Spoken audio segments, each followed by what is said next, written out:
बरसातों में मात्र एक भिंडी की खेती है जो हमें ज़्यादा प्रॉफिट होता है।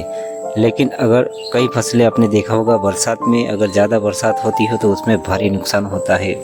कई सब्जी मर जाती है, लेकिन भिंडी में जल भराव भी हो जाए तो भी कुछ नहीं, उसमें ज़्यादा रोग नहीं लगता, वायरस भी कम रहता है और उसमें ज़्यादा कोई नुकसान नहीं होता। इसके लिए हमें भिंडी की खेती अच्छी लगती है।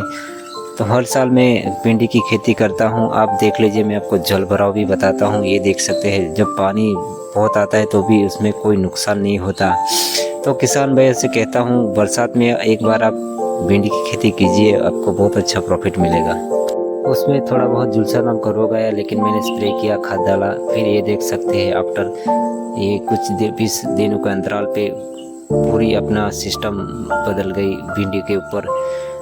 तो थोड़ा भिंडी की हाइट ज़रूर बढ़ जाएगी, लेकिन उसमें वापस रिकवरी आ जाता है। मैं कई सालों का एक्सपीरियंस है, मैं इसी तरह से खेती करता हूँ। लेकिन उसमें जब झुलसा नाम की बीमारी आती है तो हमें हैवी फंगिसाइड का यूज़ करना पड़ेगा।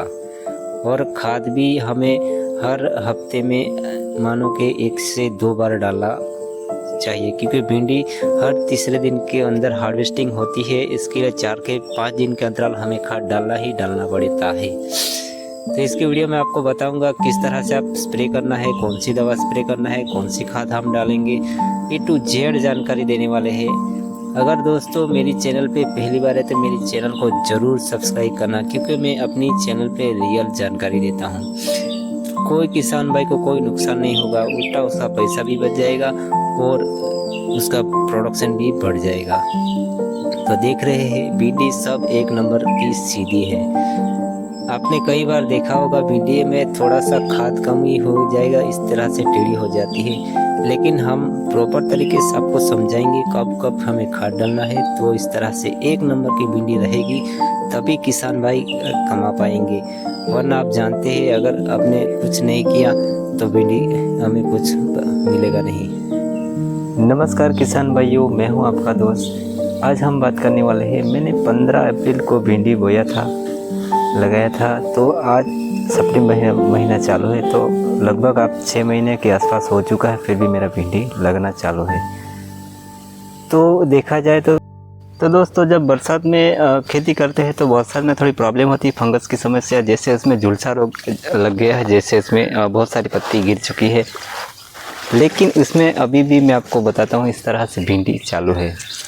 तो लगभग ये हम अच्छी मेहनत करेंगे तो पूरा ठंड की सीज़न चलेगी। तो उसमें हम आज खाद डालेंगे, स्प्रे भी करेंगे, जिससे क्या होगा, स्प्रे करने से ये भिंडी तो चालू ही होगी।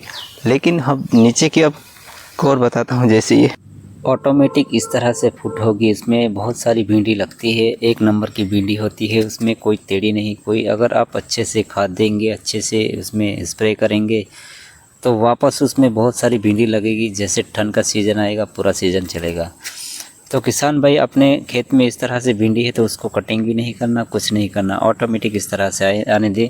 तो मैं नेक्स्ट वीडियो में आपको बताऊंगा उस पर कटिंग कब करना है। अभी कटिंग करने जाएंगे तो ऊपर जो भिंडी लगती है उसमें से भी जाएंगे और नीचे भी थोड़ा टाइम लग जाएगा। इसके लिए मैं नेक्स्ट वीडियो में आपको ज़रूर बताऊँगा कब कटिंग करना है। फ़िलहाल अब उसमें आप देख सकते हैं, मुझे बहुत कंटिन्यू बारिश होने से इस तरह से झुलसा नाम की रोग हुई। मैं स्प्रे भी किया, लेकिन क्या होता है, बारिश आता है तो सब धुल जाता है। इसके लिए तो थोड़ा बारिश में कंट्रोल करना थोड़ा मुश्किल होता है, लेकिन हो जाता है, क्योंकि 1-2 दिन के बाद जब बरसात खुलती है तो बराबर से हमें स्प्रे करना है, हैवी फंगिसाइड लेना, हैवी कीटनाशक लेना। तो इस तरह से ऑटोमेटिक नई ब्रांच आएगी और धीरे धीरे उसी में भिंडी लगना चालू हो जाएगा। देख लीजिए। तो अब हम बताते हैं उसमें कौन सी खाद डालना है। तो दोस्तों, हमें यूरिया लेना है और DAP। मानो कि हमें 50 किलो DAP लिया है तो हमें 30 किलो उसमें यूरिया मिलाना है। फिर इस पूरे खेत में हम डालेंगे। उसमें ज़्यादा यूरिया देने का, ज़्यादा खाद देने का। बहुत सारे लोग क्या करते हैं, यूरिया ही देते हैं, लेकिन ज़्यादा उसमें रिजल्ट नहीं मिलता, क्योंकि DAP एक ऐसा खाद है जो लॉन्ग टाइम तक हमें रिजल्ट अच्छा मिलता है। तो आप देख लीजिए, मैं आपको इसी तरह से बताता हूँ कैसा खाद डालना है। तो बहुत सारे किसान भाई एकदम जड़ के आसपास ही डाल देते हैं, उससे जो जड़ें उसकी जल जाती है, उसमें नुकसान होता है। थोड़ा दूर से डालना। मैं आपको बताता हूँ किस तरह से आप डालना है। इस तरह से लेना, इस तरह से थोड़ा साइड से थोड़ा इस तरह से पानी में अंदर डालते जाने का। तो एक यूरिया ऐसा खाद है जो तुरंत हमें रिजल्ट मिलता है। फिर DAP क्या होता है, वो थोड़े 10 दिन के बाद इसका रिज़ल्ट मिलता है, लेकिन उसका लॉन्ग टाइम तक हमें रिज़ल्ट मिलता है। तो किसान भाई, जब हम खेत की जोताई करते हैं तो मैं बार बार कहता हूँ उसमें सड़ी हुई गोबर की खाद और आप चाहे तो पोल्ट्री वाला खाद उसमें ले सकते हैं, क्योंकि उसमें लॉन्ग टाइम तक हमें रिज़ल्ट मिलता है। फिर उसमें क्या DAP यूरिया हमें बार बार नहीं डालना पड़ेगा। जब हमारी भिंडी की फसल ख़त्म होने आती है तभी उसमें DAP यूरिया ज़्यादा डालकर दे सकते हैं। अब हम स्प्रे करके बताएंगे कि उसमें कौन सी हमें स्प्रे करना है, कौन सी दवा लेना। सभी किसान भाई को डाउट रहता है, तो नेटियो जैसा एक हैवी फंगीसाइड हो गया, चाहे तो आप अमिस्टार टॉप ले सकते हैं। तो टिप्स के लिए चिली कम, ऐसा बहुत सारी ऐसी दवा मिल जाएगी। इल्ली इसमें ज़्यादा हैवी नहीं होती, हरा कलर की ही ज़्यादा होती है, तो इससे हमला से ख़त्म हो जाएगा। तो इसको स्प्रे कीजिए। फिर आप देखना 15 से 20 दिन के अंतराल आपके भिंडी के अंदर रिजल्ट नहीं मिलता है तो देख लेना। तो मैं ये नहीं कहता हूँ कि DAP यूरिया एक बार डालने से, फिर हफ्ते में एक बार वापस इसी तरह से डालो, फिर हफ्ते में एक बार वापस इसी तरह से स्प्रे कीजिए। यानी 15-20 दिनों में आप 2-3 बार स्प्रे भी हो जाएगा, 2-3 बार आप खाद डालेंगे। फिर इस तरह से आपकी रिकवरी ज़रूर आएगी। अगर नहीं आते तो मुझे कमेंट करके ज़रूर बताना। आपको कुछ डाउट लगता है तो मुझे कमेंट करके ज़रूर बताना। तो ये देख सकते हैं मेरी भिंडी की हाइट ज़रूर बढ़ गई, लेकिन वापस से उसमें 1 नंबर की सीढ़ी बिंदी है और हर तीसरे दिन पे हमें तोड़ना पड़ेगा और उसमें अधिक फूल भी आना चालू हो जाएगा। तो किसान भाई, वीडियो थोड़ा पूरा देखिए। मेरे पूरे खेत में आपको बताता हूँ, तो आपको पूरा समझ में आएगा। तो किसान भाई, आपने देखा होगा, अगर खाद देते हैं, अगर स्प्रे करते हैं तो हमें हर दिन के अंदर इसको भिंडी की तोड़ना पड़ेगा, नहीं तो फिर बड़ी हो जाएगी, उसमें मार्केट में लेके जाएंगे तो आधी दाम में बिकेगी।